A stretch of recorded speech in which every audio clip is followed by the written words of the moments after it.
बिस्मिल्लाहिर्रहमानिर्रहीम। आज का जो हमारा लेक्चर है वो है ड्रग्स फॉर डर्मेटोलॉजिकल डिसऑर्डर, जो कि बेसिकली हम न्यू चैप्टर स्टार्ट करने जा रहे हैं। ठीक है जी। अगर हम डर्मेटोलॉजी की बात करें, डर्मेटोलॉजी होती है स्टडी ऑफ स्किन। ठीक है जी। स्किन से रिलेटेड जो जितने भी इशूज़ या डिजीज़ वगैरह होती हैं इनकी स्टडी को हम डर्मेटोलॉजी कहते हैं। अच्छा, स्किन क्या है? बेसिकली स्किन एक लार्जेस्ट ऑर्गन होता है और उसके अलावा इसमें लेयर्स होती हैं। एक होती है एपिडर्मस, सबक्यूटेनियस और डर्मस। ठीक है, डर्मस क्या है? बिटवीन एपिडर्मस से सबक्यूटेनियस जो लेयर होती है, इस डर्मस के अंदर स्वीट ग्लैंड, हेयर फॉलिकल और ब्लड वेजल्स जो है पाए जाते हैं। ठीक है, थोड़ा सा नो हाउ कर लेते हैं स्किन के बारे में, उसके बाद हम फर्दर मूव करेंगे। अच्छा जी, फंक्शन क्या है स्किन के? स्किन बेसिकली एज इम्यूनिटी के तौर पे वर्क करती है, रेगुलेट करती है टेम्परेचर को, विटामिन डी की सिंथेसिस कराती है और इसके अलावा डिफेंस से सिस्टम है और किसके अगेंस्ट? इन्फेक्शन और टॉक्सिक केमिकल के अगेंस्ट जो है डिफेंस प्रोवाइड करती है। अच्छा जी, अगर हम एपिडर्मिस की बात करें तो एपिडर्मिस पे 5 टाइप्स लेयर होती हैं। एक होती है stratum corneum, stratum lucidum, stratum granulosum, stratum spinosum and stratum basale. अच्छा जी, कॉर्नियम क्या होती है? बेसिकली ये लिपोफिलिक केराटिनियस लेयर होती है। उसके बाद अगर हम बात करें कि कौन कौन सी प्रिपरेशंस जो हैं बेसिकली यूज़ की जाती हैं फॉर द ट्रीटमेंट जो होते हैं स्किन के जो डिसऑर्डर्स होते हैं, उनमें किस किस्म के डोजेज फॉर्म यूज़ की जाते हैं। अच्छा जी, first of all topical preparations हम देते हैं। ओरल ड्रग्स भी होती हैं, जो लाइकवाइज टैबलेट्स, कैप्सूल्स वगैरह भी होते हैं जिनमें स्किन के डिसऑर्डर्स के लिए यूज़ की जाती हैं। पर उसके साथ साथ हम टॉपिकल प्रिपरेशन देते हैं। लाइकवाइज टॉपिकल एजेंट जो है स्प्रेज के फॉर्म में, पाउडर्स के फॉर्म में, लोशंस, क्रीम्स, पेस्ट, ऑइंटमेंट्स और फोम्स के फॉर्म में जो है अवेलेबल होती हैं। अच्छा, इन डोजेज फॉर्म की जो बायोअवेलेबिलिटी और इनका जो थेरापेटिक इफेक्ट होता है वो डिपेंड करता है किस पे? स्किन के कुछ फैक्टर्स पे। कौन से फैक्टर्स पे? एक तो थिकनेस ऑफ स्किन और दूसरा होता है बेसिकली वेहिकल या बेस जो हम यूज़ करते हैं उस ड्रग में। ठीक है जी, ऑइंटमेंट है या इमल्जन है या पेस्ट है, उसमें हमने बेस कौन सा या वेहिकल कौन सा यूज़ किया है उस पर डिपेंड करता है उस ड्रग की थेरापेटिक एफिकेसी और बायोअवेलेबिलिटी। ठीक है जी। उसके बाद अगर हम दूसरा फैक्टर देखें वो है thickness of the stratum corneum. Stratum corneum जो हमने देखा था, जो आउटर लेयर होती है एपिडर्मिस की, उसकी थिकनेस कितनी है, इफिकेसी ऑफ एजेंट और drug concentration, permeability and frequency. इन सब चीज़ों पे जो है किसी टॉपिकल प्रिपरेशन की जो है बायोअवेलेबिलिटी और थेरापेटिक इफेक्टनेस उन पे डिपेंड करती है। अच्छा जी, फर्स्ट ऑफ ऑल हम मूव करते हैं मोस्ट कॉमन जो डिसऑर्डर है स्किन का, वो है एक्नी। ठीक है जी। एक्नी क्या है? Basically most common skin disorder है जिसको कैरेक्टराइज किया गया है कॉमेंडोन्स के papules, pustules, nodules and squaring. ठीक है जी। ये क्या है? बेसिकली जो एक्नीज होते हैं उनमें डिफरेंट किस्म के फॉर्मेट्स होते हैं, डिफरेंट किस्म की जो फिजिकल पैथोलॉजिकल अपीयरेंस होती है उनके हिसाब से उनके डिफरेंट नेम्स दिए गए हैं उनको। ठीक। अच्छा, ये फॉर्म कैसे होता है ये एक्नी? एक्नी फॉर्मेशन कुछ इस तरीके से होती है कि एक कुछ 2-3 वजूहात लिखी हुई हैं। एक तो हमारे पास हमें पता है कि एंड्रोजन हार्मोन। ठीक है जी। अगर इस एंड्रोजन हार्मोन की लेवल बढ़ जाती है ना, तो उसकी वजह से होता यह है कि ये एंड्रोजन हार्मोन जो सीबम ग्लैंड होता है, ठीक है जी, इसको मैं यहाँ लिख लेता हूँ। एंड्रोजन हार्मोन की लेवल जब बढ़ती है तो ये क्या करता है? ये सीबम की सीक्रेशन ज़्यादा कराता है, ये इंक्रीज कराता है। किससे सीक्रेशन? सीबेशियस ग्लैंड से।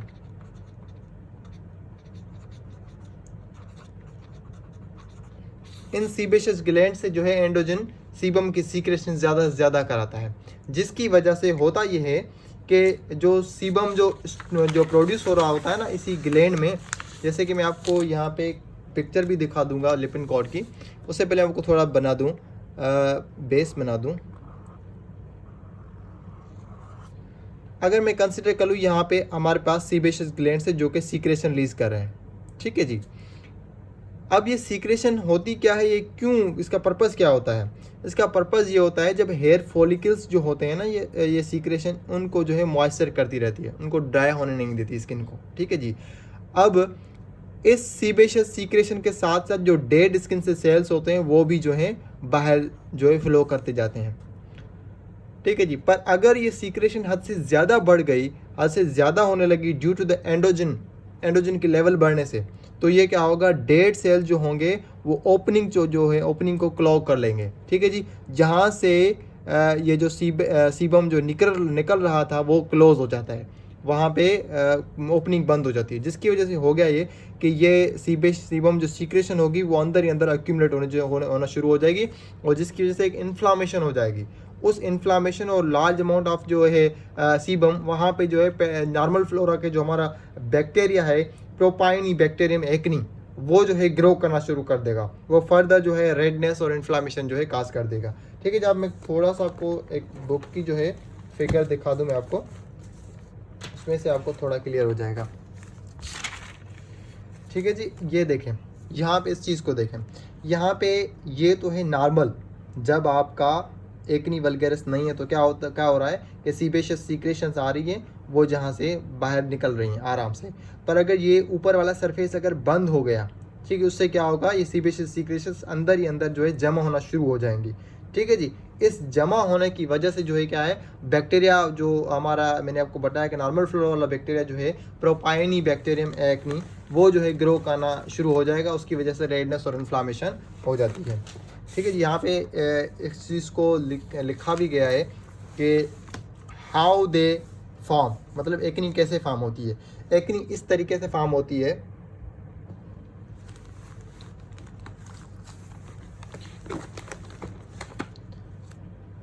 थोड़ा सा इसको मैं इस तरीके से कर लूँ कि due to the excess of androgen secretion cause high amount of sebum production from sebaceous gland.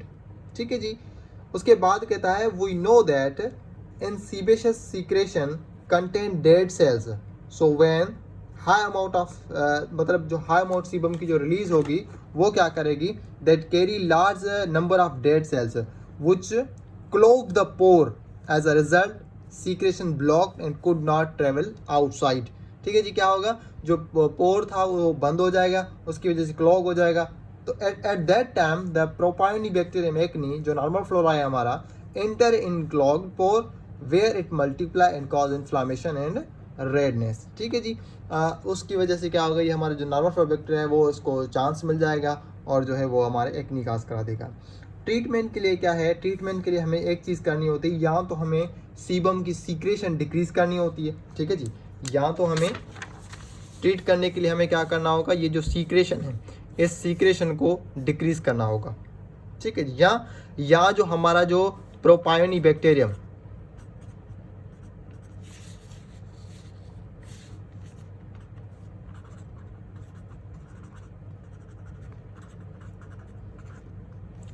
इसकी जो ग्रोथ है उसको कंट्रोल करना पड़ेगा।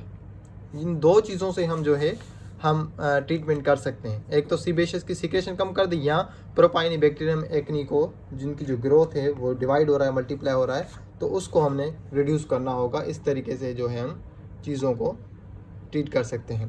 नेक्स्ट मूव करते हैं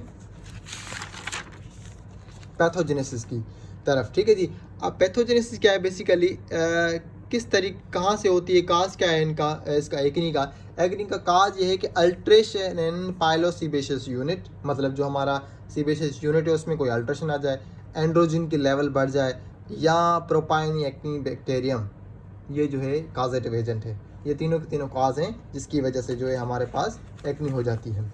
अच्छा जी, उसके बाद उससे पहले मैंने आपको एक चीज़ बताई थी कि जो एक्नी है कैरेक्टराइज की जाती है उसको कॉमेंडोन्स से, पैप्यूल्स से, पस्ट्यूल से, नोड्यूल से एंड कैरिंग से। अब हम बात करेंगे कॉमेंडोन्स क्या होते हैं। ठीक है जी, these are clogged hair follicles, मतलब क्या है, जो हेयर फॉलिकल होता है जब डेड सेल से क्लोग हो जाता है, बंद हो जाता है उसका पोर, तो उसको हम कहते हैं कॉमेंडोन। और कॉमेंडोन दो तरह के होते हैं, एक होते हैं वाइट हेडेड, दूसरे होते हैं ब्लैक हेडेड। वाइट हेडेड को क्या कहते हैं, क्लोज्ड कॉमेंडोन, और ब्लैक हेडेड को कहते हैं ओपन। ठीक है जी, मतलब क्या होता है, पहले जो पस होती है हमारे स्किन में, जो पस होती है वो वाइट होती है। ठीक है जी, वाइट नज़र आती है। ठीक है जी, वाइट पस नज़र आती है। उसके बाद जब इसको एयर वगैरह लगती है तो ये एक्सपोज हो जाता है, तो ये टर्न कर जाता है, किस में, ब्लैक में टर्न कर जाता है। ठीक है जी, ये ब्लैक में टर्न कर जाता है, पहले तो वाइट था। ये इस वाइट को कहेंगे ये क्लोज कॉमेंडोन है। ठीक है, ये वाला क्या है, ये वाला क्लोज है, और ये वाला क्या है, ये वाला ओपन है। ठीक है जी। अब नेक्स्ट मूव करते हैं कि हमारे पास एजेंट्स या ड्रग्स कौन कौन सी यूज़ की जाती हैं इस एक्ने को ट्रीट करने के लिए। ठीक है जी। फर्स्ट ऑफ ऑल जो मोस्ट फेमस ड्रग जो क्लास ऑफ ड्रग यूज़ की जाती है वो है retinoids, benzyl peroxide, salicylic acid, azelaic acid, antibiotics. ठीक है जी। उसके अलावा टॉपिकल एंटीबैक्टीरियल एजेंट्स भी हैं जिसमें बैक्टेरिसिन है, क्लिंडामाइसिन है, नियोमाइसिन, पॉलीमाइसिन बी, म्यूप्रोसिन, डेप्सोन, रेटा पेमुलिन। ठीक है जी। ये सारे के सारे जो एजेंट्स हैं वो यूज़ की जाती हैं। अच्छा, फर्स्ट ऑफ ऑल हम डिस्कस कर लेते हैं एक्नी एजेंट्स जिनमें retinoid, benzyl peroxide, salicylic, azelaic acid and antibiotics, इनको हम डिस्कस करते हैं। फर्स्ट ऑफ ऑल मूव करते हैं टुवर्ड्स द रेटिनॉइड्स। ठीक है जी। रेटिनॉइड्स क्या है, बेसिकली ये ड्राइव्ड जो हैं किसके हैं, ड्राइव्ड होती हैं इनसे विटामिन ए से। ठीक है जी। रेटिनॉइड्स की क्लासिफिकेशन की गई है कुछ इस तरीके की, first generation, second generation, third generation. अच्छा जी, फर्स्ट जनरेशन जो ड्रग्स आती हैं उसमें है टेरिटिनोइन, आइसोटेरिटिनोइन। ठीक है जी। और उसके अलावा थर्ड जनरेशन में एडापेलिन एंड टेजोरिट्रीन। ठीक है जी। उसके अलावा सेकंड जनरेशन में ड्रग आती है एसाइट्रिटिन। ठीक है जी। अब ये क्या है retinoids? Retinoid basically highly effective हैं for acne, also for other skin condition such as psoriasis and photo ageing. ठीक है जी। ये हाईली इफेक्टिव होती है और ड्राइव की जाती है किसमें से, विटामिन ए में से। इनमें 3 जनरेशन ऑफ ड्रग पाई जाती हैं रेटिनॉइड्स में से, first generation, second and third generation. ठीक है जी। अब मूव करते हैं एक और चीज़, बात यहाँ पे याद करने की चीज़ है कि ये जो थर्ड जनरेशन है वो मोर इफेक्टिव है एंड फर्स्ट लाइन थेरापी है। थर्ड जनरेशन में कौन सी है, एडापेलिन एंड टेजोट्रीन। ये मोर इफेक्टिव होती हैं देन फर्स्ट जनरेशन से। थर्ड जनरेशन ज़्यादा इफेक्टिव है। More effective in comedonal and inflammatory acne. Comedonal और इन्फ्लामेटरी जो एक्नी होती है उसमें जो ज़्यादा इनको यूज़ किया जाता है। पर एक और चीज़ यहाँ पे लिखी हुई है, आइसोटेरिटिनोइन, जो कि बेसिकली फर्स्ट जनरेशन ड्रग है। Isotretinoin is oral drug remaining all are topical, it is reserve for the cystic acne. ठीक है जी। एक्नी का एक और टाइप होता है, उसको कहते हैं सिस्टिक एक्नी। उसके लिए जो सेकंड जनरेशन ड्रग है रेटिनॉइड की, जिसको कहते हैं आइसोटेरिटिनोइन, वो सिर्फ और सिर्फ उसके लिए यूज़ की रिजर्व की जाती है। और आइसोटेरिटिनोइन एक ओरल ड्रग है। बाकी सब की सब जो रेटिनॉइड्स की जो ड्रग्स आती हैं ये सब की सब टॉपिकल जो हैं यूज़ की जाती हैं। अच्छा जी, अब रेटिनॉइड्स के अगर मैकेनिज्म ऑफ एक्शन की बात करें तो इसका मैकेनिज्म ऑफ एक्शन बहुत ही आसान तरीके से यहाँ पे बताया गया है। ठीक है जी। थोड़ा सा इसको मैं इस तरीके से कर लूँ, मैकेनिज्म ऑफ एक्शन मैं आपको इससे बुक में से भी थोड़ा सा समझा दूंगा कि retinoid basically first of all क्या होता है, इंटर होता है प्लाज्मा में, where it bind to retinol binding protein. ठीक है जी। अब रेटिनोल बाइंडिंग प्रोटीन क्या करता है, इसको ट्रेवल करा के ले जाता है towards the target cell. Target cell पे जैसे ही पहुंच जाता है तो रेटिनोल क्या होता है, where it oxidize into retinoic acid. ठीक है जी। अब रेटिनोइक एसिड ऑक्सीडाइज हो जाता है रेटिनोइक एसिड में। अब ये रेटिनोइक एसिड क्या होता है, ये बाइंड करता है किसमें, किसके साथ, अपने कैरियर के साथ, जिसको कहते हैं रेटिनोइक एसिड बाइंडिंग प्रोटीन। अब ये जो कैरियर है इसको ट्रेवल करके ले जाता है टुवर्ड्स द न्यूक्लियस। अब वहाँ पे न्यूक्लियस में से ये क्या करता है, यहाँ पे बाइंड होता है, वो बाइंड करता है इंट्रा न्यूक्लियर रेटिनोलिक एसिड रिसेप्टर। वह उस रिसेप्टर पे बाइंड होने के बाद क्या करता है, ये रिसेप्टर एक्टिवेट हो जाता है। अब ये रिसेप्टर एक्टिवेट होने के बाद क्या करता है, ट्रांसक्रिप्शन को इन्हेंस करता है। ट्रांसक्रिप्शन इन्हेंस की वजह से क्या होता है, एक स्पेसिफिक जो है प्रोटीन प्रोड्यूस हो जाती है। जो प्रोटीन क्या करती है, बेसिकली प्रोमोट करती है proliferation of basal keratinocytes that thicken the epidermis. Through this action suppression create on the comedones। ठीक है जी। क्या होता है बेसिकली, जैसे ही वो रिसेप्टर एक्टिवेट हो जाता है तो वो क्या करता है, प्रोमोट करता है प्रोलिफरेशन को। ठीक है जी। प्रोलिफरेशन क्या होता है, सेल डिवाइड होना शुरू हो जाते हैं जिसकी वजह से एपिडर्मिस थिक होती है। पर उसी के साथ साथ ये जो हमारा कॉमेडोन होता है, ठीक है जी, इसकी साइड से जो उसको सप्रेस होना शुरू हो जाता है। ठीक है। सप्रेस होना शुरू हो जाती है, जो भी इसकी सीक्रेशन होती है वो सारी की सारी बाहर निकल जाती है। इसकी वजह से जो है इस तरीके से जो है ख़त्म हो जाता है। रेटिनॉइड इस तरीके से ट्रीट करती है। ठीक है जी। यहाँ पे बुक में भी इस चीज़ का मैकेनिज्म कुछ इस तरीके से दिखाया गया है। यहाँ पे आप देख सकते हैं कि जी, ठीक है जी, ये रेटिनॉइड है। रेटिनॉइड बाइंड करता है किस पे, रेटिनॉइड बाइंडिंग प्रोटीन पे। और ये जो कैरी करता है इसको लेके जाता है कहाँ पे, टारगेट सेल पे, ठीक है जी। यहाँ पे टारगेट सेल आ गया, टारगेट सेल में वहाँ पे वो रिलीज़ करता है रेटिनोल के फॉर्म में। अब ये रेटिनोल जो है फर्दर कन्वर्ट होता है किसमें, रेटिनोइक एसिड में, जहाँ पे ऑक्सीडाइज होता है, ऑक्सीडाइज होकर कन्वर्ट होता है किसमें, रेटिनोइक एसिड में। रेटिनोइक एसिड जो है ट्रेवल करता है कहाँ पे, फिर अपने कैरियर के साथ बाइंड होता है, कैरियर के साथ बाइंड होकर फिर वो ट्रेवल करता है टुवर्ड्स द न्यूक्लियस। वहाँ पे न्यूक्लियस पे बाइंड होने के बाद जो है वो एक्टिवेट करता है एक रिसेप्टर को, ठीक है जी। जो मैंने आपको रिसेप्टर बताया, कौन सा था रिसेप्टर, मैंने आपको यहाँ पे दिखाया था कि intracellular nucleoid receptor, intracellular nucleoid receptor होता है, उससे बाइंड होकर ये ट्रेवल करता है यहाँ पे न्यूक्लियस से। वहाँ पे जो है स्पेसिफिक जो है ट्रांसक्रिप्शन और ट्रांसलेशन को एक्टिवेट करता है by activating a specific type of gene, और जिसकी वजह से एक स्पेसिफिक प्रोटीन प्रोड्यूस होती है जो सेल डिफरेंटिएशन कराती है, मतलब सेल की प्रोलिफरेशन होती है, जिसकी वजह से आगे का मैंने प्रोसेस आपको बता दिया कि जो स्क्वीज़ वाला प्रोसेस जनरेट हो जाता है, सप्रेस होना शुरू हो जाता है क्या, कोमेंडोन, ठीक है जी। उसकी वजह से जो है इस तरीके से जो है ट्रीट हो जाता है हमारा। अच्छा जी, रेटिनोइड्स क्या है, basically retinoids these are the comedolytic anti inflammatory, reduce sebum production. उसके बाद ये एडीआर्स क्या क्या हैं, एडीआर्स बेसिकली इसके irritation, dryness, photosensitivity, suicide attempts, और उसके अलावा बर्थ डिफेक्ट, ठीक है जी। और ये बेसिकली बर्थ डिफेक्ट और ये एसोसिएटेड है किसके साथ, आइसोटेरेटिनोइन के साथ, जो कि बेसिकली सेकंड जनरेशन ड्रग है किसकी, रेटिनोइड की, ठीक है जी। और ये कंट्राइंडिकेटेड होता है किसमें, प्रेगनेंसी के केस में रेटिनोइड को कंट्राइंडिकेटेड किया गया है। उसके बाद नेक्स्ट हम मूव करते हैं टुवर्ड्स द बेंजाइल पेरोक्साइड। पहले हमने डिस्कस कर लिया रेटिनोइड्स को, अब हम जा रहे हैं बेंजाइल पेरोक्साइड की तरफ। बेंजाइल पेरोक्साइड बेसिकली क्या है, ये फर्स्ट लाइन एजेंट है और ये mild to moderate acne treatment के यूज़ किया जाता है विथ नो इन्फ्लामेशन। इसका mechanism of action just antiseptic और पोर ओपनर होता है, ठीक है जी। पोर क्लोज हो जाता है एक्ने का, तो उसको ओपन करने के लिए ये बेंजाइल पेरोक्साइड का मैकेनिज्म होता है। एडीआर्स क्या है, irritation, dry skin and piling. Piling क्या होता है, स्किन की जो लेयर उतरना शुरू हो जाती है उसको हम पीलिंग कहते हैं। और उसके अलावा सैलिसाइलिक एसिड, सैलिसाइलिक एसिड जो है मोस्ट कॉमन है बेसिकली, इससे हम सब वाकिफ़ होते हैं। इस चीज़ से इससे किस लिए वाकिफ़ होते हैं, क्योंकि ये टॉपिकल कॉस्मेटिक वगैरह प्रोडक्ट्स में यूज़ की जाती हैं, ठीक है जी। और ये क्या करता है, ये पेनिट्रेट हो जाता है पाइलोसीबेशियस यूनिट में एंड मूव करता है dead cell to clear the कोमेंडोन्स।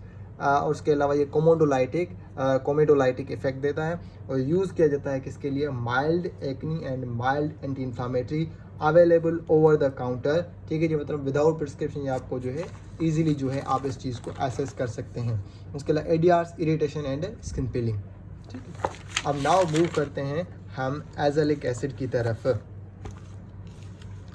अब एजेलिक एसिड क्या है, बेसिकली ये डाइकार्बोक्सिलिक एसिड होता है। इसकी एंटी बैक्टीरियल एक्टिविटी है अगेंस्ट प्रोपायोनी बैक्टीरियम एक्नी की, ठीक है, एंड एंटी इन्फ्लामेटरी एक्टिविटी है उसकी। और एडीआर्स, इसकी इरिटेशन मोस्ट कॉमन इसका एडीआर है। उसके बाद हम लास्ट थिंग हम देखने जा रहे हैं जो है एंटीबायोटिक्स, ठीक है। जो मैंने आपको बताया कि हम जो क्लास ऑफ ड्रग्स जो डिस्कस करने जा रहे हैं वो retinoid, benzyl peroxide, salicylic, azelaic acid और इसके अलावा एंटीबायोटिक्स। अब एंटीबायोटिक्स में ओरल ड्रग्स भी दी जाती हैं, उसके अलावा टॉपिकल्स भी हैं। ओरल ड्रग्स कौन सी हैं, मिनोसाइक्लिन है, डॉक्सीसाइक्लिन, ठीक है जी। टॉपिकल में कौन सी है, इरिथ्रोमाइसिन, क्लिंडामाइसिन, ठीक है जी। और इन इरिथ्रोमाइसिन और क्लिंडामाइसिन को कंबाइन थेरापी में दिया जाता है रेटिनोइड के साथ और बेंजाइल पेरोक्साइड के साथ, ठीक है जी। यहाँ तक जो है हमारा एक्नी का जो पोर्शन है वो हो गया है कंप्लीट। अब नेक्स्ट जो लेक्चर होगा उसमें हम फर्दर टॉपिकल एंटीबैक्टीरियल एजेंट्स की तरफ डिस्कस करेंगे, ठीक है जी। मैंने आपको पहले बताया कि इस लेक्चर में हमने एक्नी को डिस्कस करना है। उसके बाद अब नेक्स्ट जो हमारा होगा लेक्चर उसमें हम देखेंगे टॉपिकल एंटीबैक्टीरियल एजेंट्स। इन सारी की सारी ड्रग्स को जो डिस्कस करेंगे। यहाँ तक जो हमने कॉन्सेप्ट पढ़ा कि एक्नी के से पहले हमने स्किन के बारे में पढ़ा, स्किन क्या है, स्किन की कितनी लेयर्स होती हैं, एपिडर्मिस की कितनी लेयर्स होती हैं। उसके बाद हमने देखा कि जो कैसे जो है फॉर्म होता है एक्नी, एक्नी का मतलब मैकेनिज्म क्या होता है, पैथोफिजियोलॉजी क्या होती है। उसके बाद हमने एक्नी की ड्रग्स जो देखी कि कितनी drugs, class of drugs use की जाती हैं, उनका मैकेनिज्म, उनके एडीआर्स हमने यहाँ तक डिस्कस कर लिए। अब नेक्स्ट लेक्चर में मूव करेंगे towards the topical anti bacterial agents.